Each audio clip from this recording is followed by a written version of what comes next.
Eyes on Longmont, offering a diversity of topics about our community that will inform and entertain you. We invite you to sit back and enjoy this edition of Eyes on Longmont.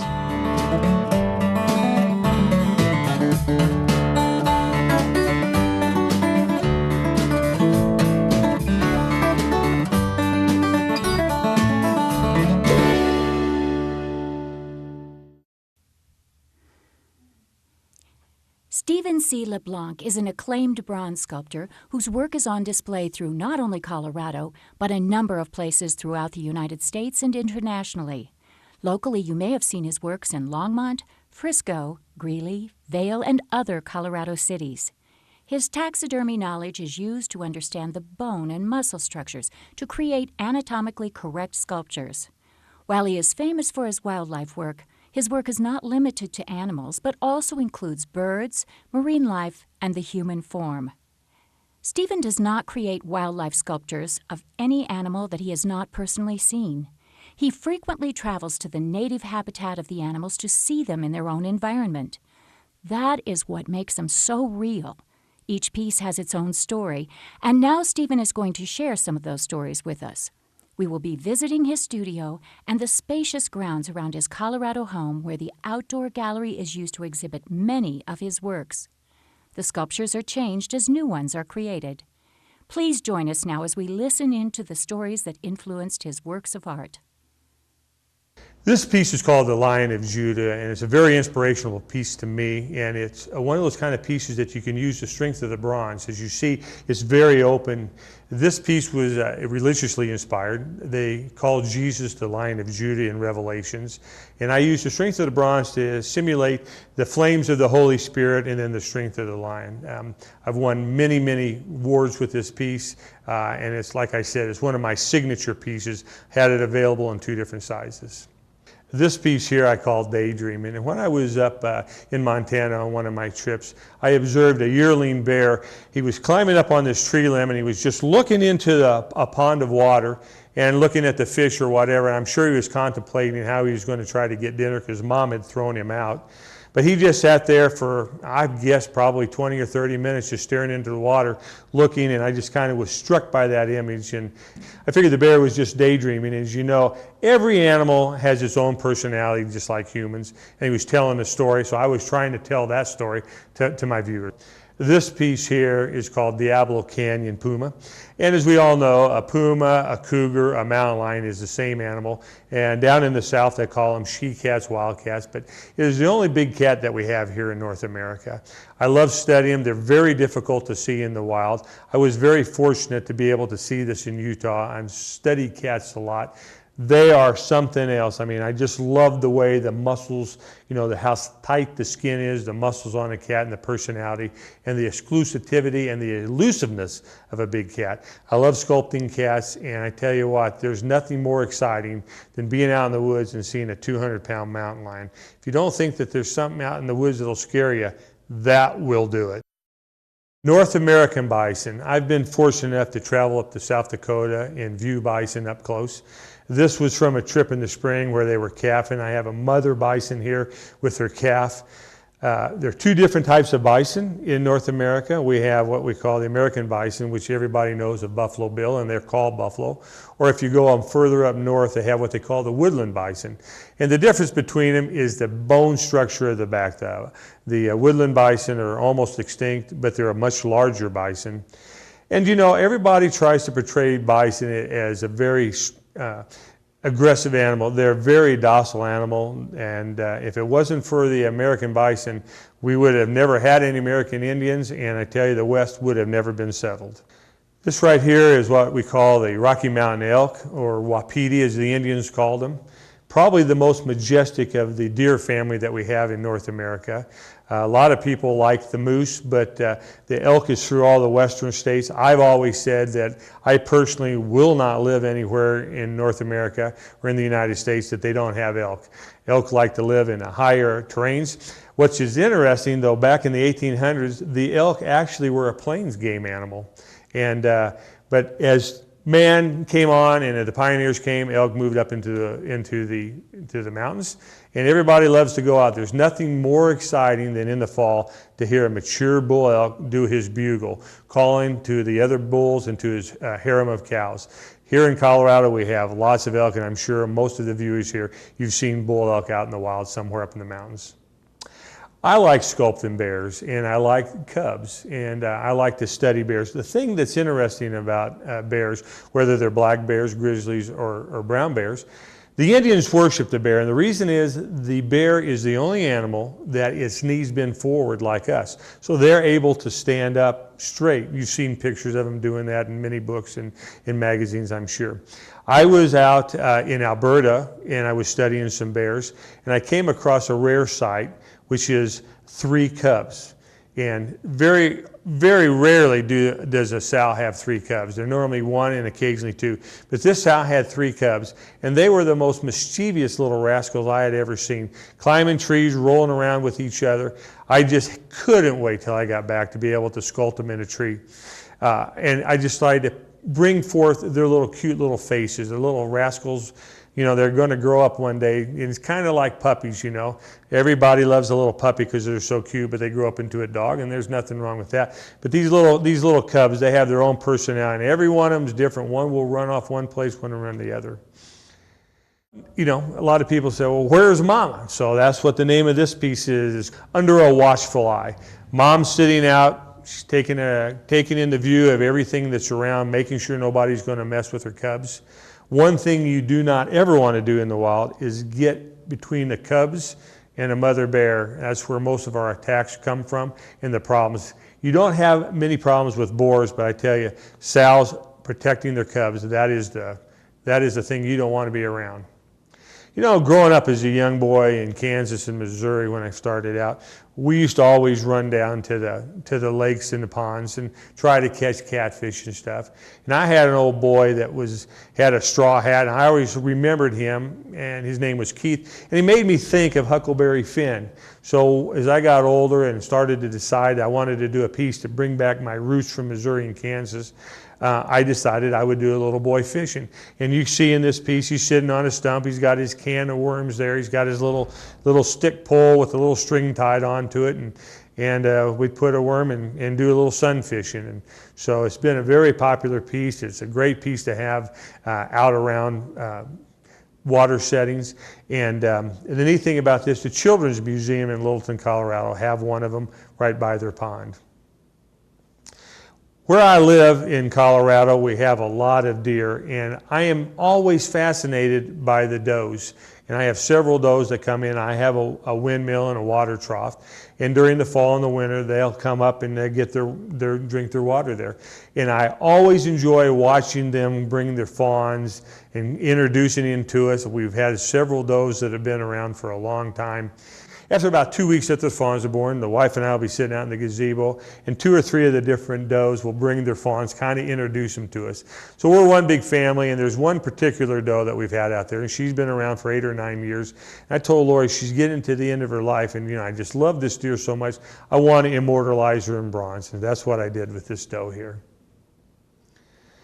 Of course, as I stated earlier, you know, I'm a Christian, proud to be a Christian, and one of the things that I like to do is use my talents, and I sculpted this piece called The Good Shepherd. And this is a depiction in my mind of just Jesus walking from what they call the Valley of the Doves, going down from Nazareth down to the Sea of Galilee. I've been fortunate enough to be there several times, and I did this piece. This is a piece that is seen in a lot of places in the United States. A lot of them are at funeral homes, and a lot of them are at churches. You know, I like to donate this piece. In my own personal ministry, I like to donate this piece. It brings solitude and peace to a lot of people. Several of them are in the part of a mortuary, I guess you would say, where the children are buried. I have a good client of mine that buries little children for free. And I thought, you know, this would be a great place to put a piece like that where the parents come there and hopefully give them a little bit of solitude and peace about things. Now, this is a piece here of a little girl reading a book. My father-in-law took an interest in sculpting, And he and a bunch of other gentlemen, I would open up my studio on Tuesday nights. They would come down there and they'd all work on a different project. Larry wanted to do a piece of his mother when she was a young girl reading books. And we call this piece Flutterby. And she's reading a book and there's some butterflies by it. And as he was working on this piece and as I was helping him, showing him techniques how to do it, I said, you know, Larry, what would really look neat because would be a little squirrel. This is kind of like a storybook little piece. You think of a young girl reading a book, letting her imagination run wild. Butterflies are coming out of the book. And I sculpted up a little squirrel that was kind of like her audience. She's sitting there reading to this squirrel. And as you see, is in her imagination, you can see she's just imagining the butterflies coming out of the book. Kind of a fun little deal and kind of an interesting thing using the strength of the bronze again. This is a piece I was commissioned to do for the entrance to Spring Valley Golf Club up here in Longmont. It just depicts a golfer getting all lined up, getting ready to take his shot, swing his golf club. It was a lot of fun because I did not only the male, but I also did a female up there. And kind of sets the tone of when you go in there. You know what you're going to do, and if you're driving out, hey, I got to get back there and do my swing again. It shows a guy lining up, getting ready to take that big drive. He's hoping to keep his head down and keep his eyes on the ball. And once again, there's nothing more exciting than a big bull elk. This one's entitled Looking for Trouble. And that's what he's doing.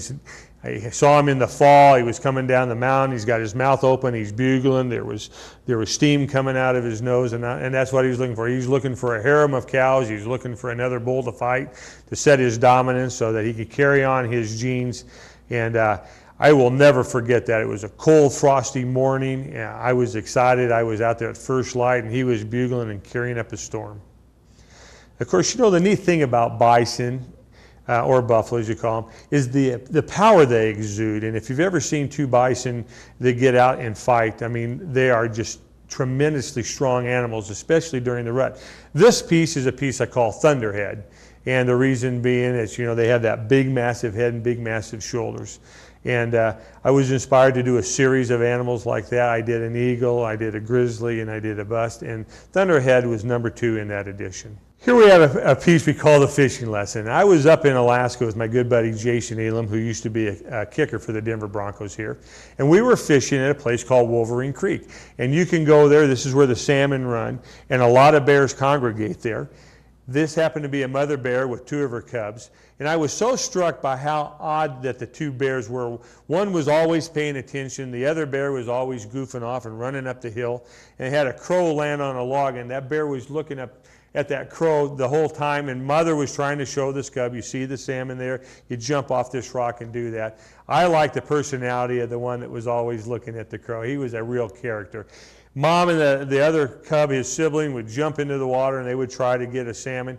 He had no idea they were gone. He was off chasing a squirrel or a crow or whatever else was going on, totally distracted. I don't know if that bear ever learned anything, but he made me think of myself a lot when I was back in school. You know, mountain lions are one of my favorite subject matter, but they're extremely difficult to do. They're a very shy, elusive animal. There are a lot of lions. There are a lot of mountain lions in Colorado. Most people don't know that, especially in this Longmont Boulder area. But just because of the way that they are, they're very elusive. I was able to, when I was in Utah, take a lot of photographs of a lot of different cats. I spent 2 months up there studying and photographing mountain lions. And I got this one cat one day. He happened to be out on a very far point of a rocky cliff with a dead tree there. And he had been sitting up on the top, just kind of surveying the valley, looking for probably a potential dinner that night. And I caught him running down that tree, and so I called that piece Descent. You know, I'm also a very avid scuba diver, and I love traveling to the Caribbean and around the world in different places. And there's something great about the fluidity of fish and rays. This piece here is called Skating Along, and if you know the biological term for stingrays and manta rays, they belong to the skate family. So I thought that was kind of an interesting name. And this shows 2 manta rays that I observed in Hawaii, skating along the bottom of the ocean, just checking things out, moving along.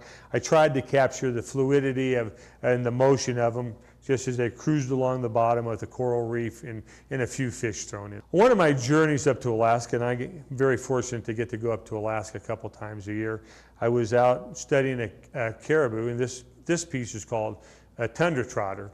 And during the certain times of the year, when they start their migration, this is a bull from what they call the Mulchatna herd, which is in central Alaska. All that tundra, what they call is big piles of moss, and they have very web-type cloven hooves that they can traverse on that. And they the way they move, their movement is looks like they're trotting, like a horse trotting. So I studied this big bull, was fortunate enough to get some great pictures of him, was very excited about doing this piece, and came back and tundra trotter. Early in my career, I used to do a lot of Indians and cowboy type pieces, and this is one of my pieces that I call I Come in Peace. It's of a Mohican Indian. I think I was kind of inspired by the movie Last of the Mohicans. And I wanted to show the strength of the Indian face, and he's offering up his peace pipe to probably one of his warriors or an adversary, and they're trying to sit down and say, we need to stop this fighting. Let's just get this over with. That piece has been very, very popular with attorneys.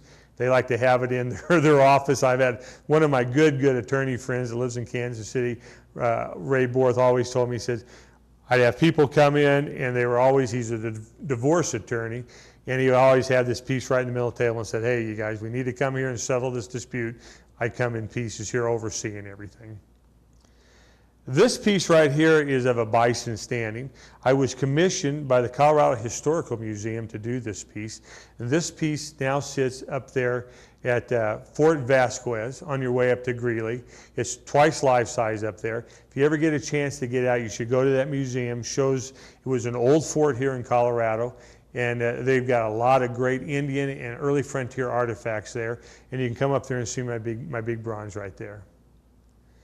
This piece is called Panther Creek Puma. Now, there are Puma, it's a different subspecies that live in Florida. On one of my trips down there, I was invited by the Game and Fish Department to go out and do some research with them. I'm being a biologist. And I went down there, and they showed me a lot of different pictures of cats. They're a different subspecies of our North American cat. They're the same cat, but it's a smaller cat. And as you look here at the base, instead of doing a tree or a rock, I have done the flora that's down there. You can see there's a dead rotting tree trunk of a cypress tree, and there's some grass and some kind of cat nine tails laying down. And this is kind of a piece I wanted to show my skills and ability to do the different type of puma that we have, or mountain lions in the United States. This is a piece called Making Tracks, and this was off of a ram that I studied up here in Georgetown, not too far from here. It was a big ram. They have a big place outside of Georgetown that they do the outlook, you can observe the bighorns on the hillside. They're going up I-70 outside of Georgetown. This big old ram came down in the fall in November one time, and I was able to stand there and watch him, and I thought, a ram to get that big a massive curl, it was probably an 11 or 12-year-old ram getting toward the end of his life. Big, massive thing with broomed off tips. Now, a lot of those rams you see up there, they have sharp pointed tips. What happens is they start fighting, and over the course and the period of their lifetime, through the fighting, those tips are broomed off, what they call, or broke over the course of their lifetime when they're fighting with other rams during the fall. Those tips get broken off. And then as that ram grows his horn, he has a big, massive end on it. That's called being broomed off. And this big old broomed off ram was coming down the hill there, and I studied him for a long time, got several pictures of him. A great Colorado ram. This again is another big bull elk. I call it Coming to the Dance. He's coming down the hill, and he's getting ready to dance with some of his cows. He wants to carry on his genes, and I love doing elk. This particular bull was a bull that I studied up in Evergreen, and you go to that big open space park across from Evergreen. He was there herding up about 15 or 20 cows, and there was another bull probably with 6 or 7 cows about 300 yards away from him. So they were getting ready to mate and get into a fight and to see who could collect all his harem as the cows. And so I entitled this Coming to the Dance. There's a little side of me that I have a little bit of my mother inside me, and my mother has a whimsical part to her, and she always wanted me to do some little whimsical pieces. So this piece is called A Berry Fine Day, and it shows a little field mouse that got in some berries. Somebody had left an old hand shovel stuck in the ground, had been there for years, rotted off the handle. Some berries grew up about him, and this mouse found him, and he sat there and ate a belly full of berries, probably so full he's taking a nap. Hopefully nobody sees him. When I was down in Arizona, and I like doing a lot of birds, I like to do different things, I noticed 2 wrens, and these are cactus wrens. And my sister-in-law lives down there. We were visiting, and she had a pair of them living there. And so I did what this piece is called wrestling wrens. And the 2 wrens were down there trying to get to a little bit of dibbling on the leaf there a little bit and trying to get a little bit of the cactus. And they were fighting, bickering back and forth, going on and on and on. And so I tried to capture their attitudes. You see they both got their tails up in an aggressive posture, and they're just arguing with each other. Who's gonna have the last morsel here. And so we did the cactus. It's very indigenous to Arizona, and the 2 wrestling wrens, and the little flowers on it is in the spring as the flowers were blooming. This piece was the piece that got me started. This piece was my very first bronze of a human being. This piece is called the Vanishing American. And the truth of the matter of this story, what happened was, this piece was to be solid. The headdress came in and it was a solid backing. We took it to the foundry and we lost part of it during the pouring. It was what we call a short pour. And as I sat there and looked at it, I could see that I could use the strength of the bronze and let your imagination, let the viewer's imagination take over. So this is really how my style of Indians and my artwork of people got started. The short pour, I went back, I took the piece that was actually going to be a reject, I cleaned it up a little bit and did it. And this is a piece that the very first art show that I entered, I won Best of Show with this piece. And this is the piece that pretty much launched my career. I go to Africa quite a bit, especially Zimbabwe and Botswana. And elephants, if you've ever been around elephants, there's nothing more exciting, nothing more terrifying. And this is a big old bull that I actually saw in Zimbabwe in the Save Conservancy. I was down there studying some elephants and African lion. And this old bull did not like us being around there. So he's in a very charging position, trunks raised, his body's showing you that he's charging at you. He's got his tusks down. We beat it out of there. Luckily we were close to our vehicle, got in our vehicle and got out of there. He chased us for a while, and I told my wife when I got back, I said, "Don't bother me, honey. I got a piece I need to do. I need to capture this image that was locked in my mind." And this is it. I call him Timbo, and that's what the word for elephant is in Swahili. Again, I like doing birds. This is an owl. This is a little, the piece is called Left Behind. It was a little burrowing owl that was sitting on a piece of broken pottery. It wasn't actually like that, but I used my imagination. I was down in the Southwest. These are where these owls live in the ground, normally an old prairie dog hole. They've got to watch out because there's a lot of rattlesnakes in there. So I combined my vision of a broken piece of Zunai pottery with a little burrowing owl sitting on it, just imagining that as the tribe has moved on to go to better grounds for the winter or the summer, they left a piece of shard of a pottery that was left there, and a little owl decided to jump up on it and spend the afternoon looking around and surveying its territory. This piece here is a piece that I did for Mercer College in Georgia. This is a small version, or the maquette as we call them, of the larger version, which is a 12-foot size piece that they did. This college has been there in existence for 140 years. They did not have a mascot. The mascot was a bear, but they didn't have any kind of a concrete or a statue of it, so they got a hold of me. There was a contest. I won it, and this is the Mercer Bear, showing how ferocious and tough their football and basketball team is. Growing up as a young boy, the first opportunity I got to go out observe wildlife was a gentleman down the street named Dr. Euler. And he always took trips up to Wyoming. And if anybody has ever driven through Wyoming, you know that they have lots of pronghorn antelope. And that's what this is. This is a pronghorn antelope. I call him Prince of the Prairie. The fastest animal that we have in North America, can run up to 50 miles an hour. They're their own unique species to themselves. There's no other animal that's like them in the world. Their scientific name is Antelope capra americana, which means pronghorn antelope. That's indigenous only to North America. We have quite a few of them here in the southwestern states. Utah has them, Texas has them, New Mexico and Arizona, but Wyoming holds the record for having the most pronghorn antelope. And this is a big old buck tearing across the prairie there one day. Saw something and off he went. I, being a bear biologist, one of the things that I really like doing is studying the different bears. And that was my dream when I was growing up. I always wanted to work with the Craigheads doing research in Montana. Well, when I got out of college, that was not possible anymore. The research had ended, but I still have a fascination with bears.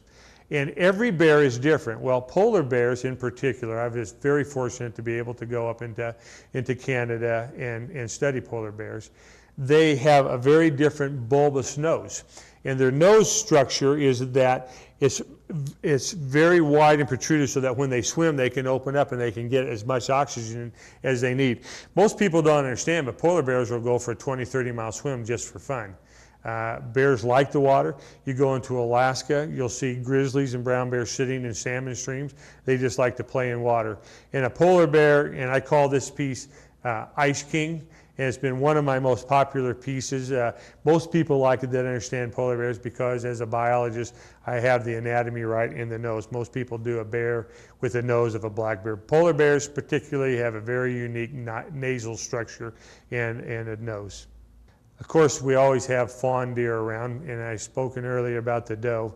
Well, this one particular fawn had its own personality. Normally when they're born, you know, they don't put off a scent, so they can lay there. Mama will go out and feed, and she'll lay her fawns down somewhere.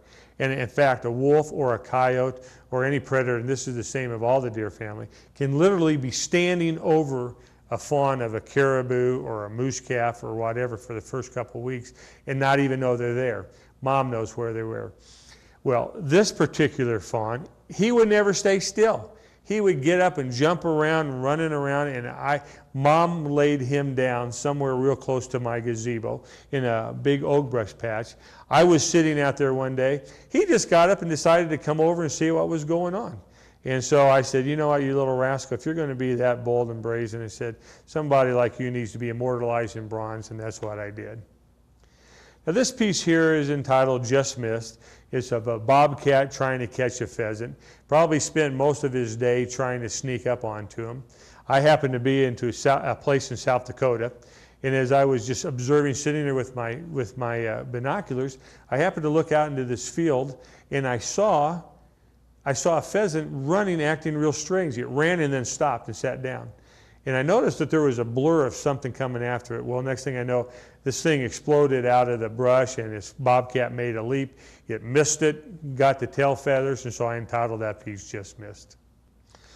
You know, here's a pair of bluegills swimming around. As a young boy, I used to always go down to these little ponds in the fields around, and that's the only fish that we could ever catch. I like to fish. I like doing a lot of fishing, and I thought, you know, for myself, and this was kind of a selfish, and this was called a sunny pair, and they're sunfish. And I spent a lot of time in my childhood fishing for sunfish, perch, and bluegills. And so I wanted something in my office to take me back to those innocent days of my youth when I just was carefree and didn't have the worries of life and the pressures. And I always thought back what used to make me happy, and it was always going down to these ponds with a little piece of bacon or whatever I could get, a little piece of a hot dog, my cane pole, and catching sunfish. So this is a piece that I kind of did for myself. As a scuba diver, I like to explore reefs, and I've done a lot of different pieces of stingrays and seahorses. And one time when I was diving in the Cayman Islands, we came upon a really neat piece of coral, and I kind of stuck my face down there just kind of looking around, and like a fool I was, I didn't realize that there was a big leopard eel living in there. Well, that eel came out and kind of scared the living bejeebies out of me. So I thought, you know, this will be a good lesson to me. So I came back home and I sculpted up a piece called Ocean Oasis. And you'll see in this piece there's a leopard seal, and there's a couple sea turtles and a pair of angelfish on top, and a little bit of coral fish around the side. On the other side there's one or two seahorses. So I have this piece sitting in my office, and it always makes me think of when I'm feeling a little gloomy and doomy. You know, one of these days we'll get back out and blow some bubbles, and so it kind of always lifts my spirits. And always remind me, don't put your hand or your face in places you don't know or where they should be. Especially to you young boys out there. I was filming one of my shows for a show called Dangerous Game, and we were out looking for elephant. Came across a little dry riverbed, and lo and behold, there was a Cape buffalo. I had a cameraman with me. We turned on the camera, and out of nowhere, 35 feet away, a Cape buffalo charged me. I was fortunate enough to have my rifle with me, and on a full-fledged here he comes charge, I was, by the grace of God, able to make a shot, shot him in the head, and this Cape buffalo died 6 feet from me.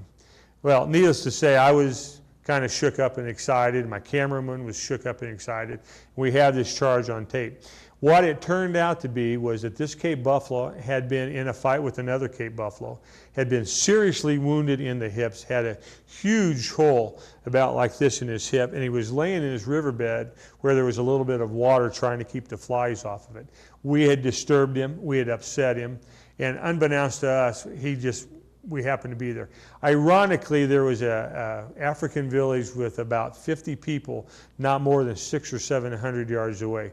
They were ecstatic that I was able to take this bull out, because Cape buffalo are one of the meanest animals on earth, especially charged. And they were convinced, and I am too, that somebody probably would have been killed before this buffalo died from infection. A lot of walking up and down this river. One of the kids or one of the men would have been going up to get some water, just walking down the riverbed, and probably been charged and killed. So I feel very fortunate and blessed I was able to not only put this buffalo out of his misery, but to be able to get it on film. Again, we go back to lions and studying lions in the Save and different places around the world. I've studied lions in Botswana, in the Kalahari Desert. I've studied lions in Tanzania. I've seen them in Zambia. I've seen them in Zimbabwe and South Africa. And this is a lion that I saw up in Kilimanjaro. And he was a big lion just laying there. Most of the time, males, they lay around about 20 hours out of the day. And I call him King of the Kilimanjaro, standing on a little rock outcropping, looking out over the savannah, looking at the Serengeti, and just kind of looking over, surveying his kingdom more or less. And so I saw him doing that. A lot of people say, well, it looks like Oscar in Lion King. And I said, well, probably was. In fact, a little sidebar, I have been fortunate enough when I was in Africa, one of my visits, to go to the exact place where the guy that wrote the story, Lion King, on Lion Mountain, or whatever they call that mountain there, and where he sat and he wrote that movie for Disney. Kind of a neat little deal, and I can see why he used that place. I can just imagine lions laying up there surveying. You can see for miles up there. I've been very fortunate in one of my journeys to go to the exact place where the gentleman that wrote The Lion King for Disney wrote that movie. It was called Pride Rock, and there's a big flat part up there, and he sat, and that's where he put Scar and the other, I'm not sure all the figures or characters in that movie, but I actually stood at the spot where he wrote that movie, that screenplay for The Lion King, and I looked out over that great expanse and just imagined a big lion laying there, just doing like they did in the Disney movie. This is a piece called King of the North, and up in my journeys into Alaska, I've been able to go up there several times and observe moose. And I tell you what, if you want to see something that's actually funny, see a moose that's drunk with love. They're in the middle of the rut. They waddle their head back and forth. And I took the little bit of liberties with the patina, but actually in the wild, a moose's horns are white. They grow in velvet like all the deer and the elk here. They shed that velvet, and they're white until they start rubbing on the brushes to get the coloring in them. And they keep them white, and what they do is they'll stand on top of a mountain, and they'll flash those horns, and the cows that are becoming receptive for their breeding time will see that and start making their way to that bull. So he has also big satellite dishes up here, so he can hear any movement with those ears. Those big, porous, big, massive horns collect sound, so he can hear cows or other bulls working their way through the brush, and he'll make his way down there to either meet with the cows or fight with the bulls. You know, there's probably nothing more majestic in the world, in North America especially, as an eagle. I've been fortunate enough to study eagles in Alaska and a lot of different places. And this is a piece that I call Above the Rest. And like the United States, I firmly believe we're above the rest in the other countries, and that's why we have the eagles, our national symbol. And this bird was flying around, and you know, you can go on and on and on about eagles, and I'm just very fortunate. I've done several pieces in eagles. A lot of them are here in Longmont, out at Pratt Partnership. One of my pieces of the eagle was given to the Emperor of Japan. This piece, Above the Rest, was given to the Emperor of Japan on his visit here in 1996. And I just like doing eagles and birds, and they just stir in me American pride. This piece here is two of a bighorn sheep and a ewe laying. This is the small version of the large version that I was commissioned to do for the city of Frisco. It's at their entrance when you come in, there's a large rock. And this piece is called High on the Mountain. And it shows a big bighorn sheep standing there surveying his country and a ewe just looking around seeing what's going on. They live high in the mountain peaks.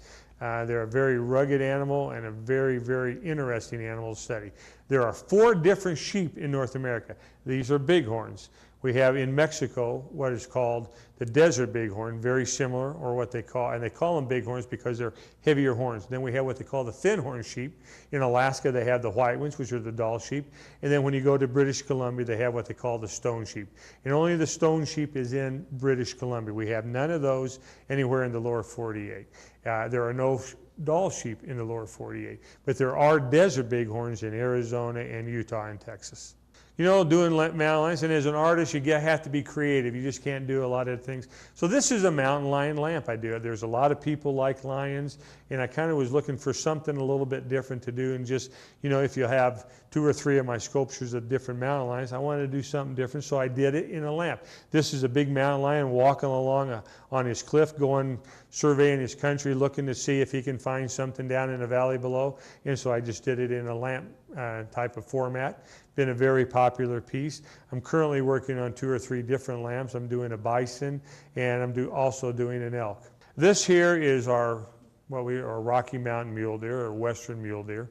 You can tell the difference between mule deer and whitetail. As you look at the horns on this, on the back, they fork. A whitetail horns come around in a basket shape, and the points go off of that. Anytime you see this fork, we do both have whitetail and mule deer here in Colorado. Mule deer are basically on the, well, I shouldn't say it. There's a lot of mule deer in the plains, but mostly are up in the mountains. You can tell they have the shorter tail with the black tip. Whitetails have the longer tail, and when they run, that big white flag, as we call it, jumps up and you can see them run. Mule deer typically will run about 100 yards, stop and look back at you, while whitetails, once they break off, they take off and run. There are no whitetails up in the mountains. Every deer you see up in the mountains will be a mule deer. The whitetails here in Colorado live in the river bottoms out on the eastern plain close to Kansas. We do have a few of them close here to Denver. They've been migrating in. Interesting fact about whitetail and mule deer, if there are mule deer in an area and whitetail move in, they will push the mule deer out. The whitetail deer are much more aggressive deer. But this piece right here is just of a mule deer buck walking down a ridge, probably looking for a nice place to lay up in a tree, get a nice breeze in the afternoon, just kind of waiting for dinner time to get up in the evening to go out and have something to eat. You know, everybody in the country, you know, loves dogs, and I do too. I get the opportunity to go out quite a bit and do I see sporting dogs. I shoot sporting clays, and I get out and do a lot of upland bird hunting. And that's the neat thing about dogs. All dog breeds have different personality. And I was out at a hunting club not too long ago, and there was this Irish setter, and I just loved the way he carried himself. The way he bends, the way that auburn hair was blowing and stuff. And so anyway, I decided to start a dog series. I'm doing a Labrador Retriever.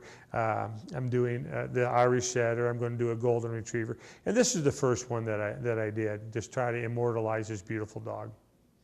Once again, this is a smaller fish piece of a coral reef, several different pieces there. This piece, as you can see, my kids always call it Nemo and his buddies. Anyway, this is just some of the beautiful fish that you see down there when you're scuba diving. They're so beautiful, the colors, each one of them. And I captured a little bit of a coral reef there. You see a couple, a crab shell on the coral, a couple little coral flutes going up, and a starfish there, and some sea fish. It's a lot of fun doing that because you can bring out a lot of colors. Unfortunately, this piece has a little bit of paint on it. We call that polychroming, but all my other pieces are patinaed, and that's the finish on them, using chemicals. You know, the Native Americans are a great people and a great pride. You know, when you can't help when you see a buffalo or a bison skull, think of North American Indians and Native Americans. And the Indians really were very reliant upon the bison here in America, not only for clothing, but for food, for their basic survival. And they really worshiped it. And wherever you go, you always see this symbolic bison skull. I have a lot of Western collectors, and that's what I wanted to do for them. I just did your basic bison skull with some Indian feathers there that you would see in an Indian burial ground or by a ceremonial tent. This is a large piece, it's 5 feet. The skull is a little bit bigger than life size. And I'm contemplating doing another one with a crow, which was a messenger on it. If you're a Western collector, people love bison things, and this is a neat piece. Ironically, one of the biggest collectors of the Western stuff in my bison are the Japanese people. They love Western stuff here, and always have Japanese buyers for Western things. And then, unfortunately, this showcases a few of the ribbons that I've been fortunate enough to win in my career. I've been very blessed and I've been fortunate to use the talent that God has given me, and I appreciate the awards. I look at them very humbly because there's some great artists out there. But I do take a lot of time in my artwork. I study. I've never sculpted anything that I've not seen in the wild, and nor do I ever plan to do that. And so if you get out there, I take a lot of time studying, and my hard work has been rewarded, and for that I'm very grateful and thankful.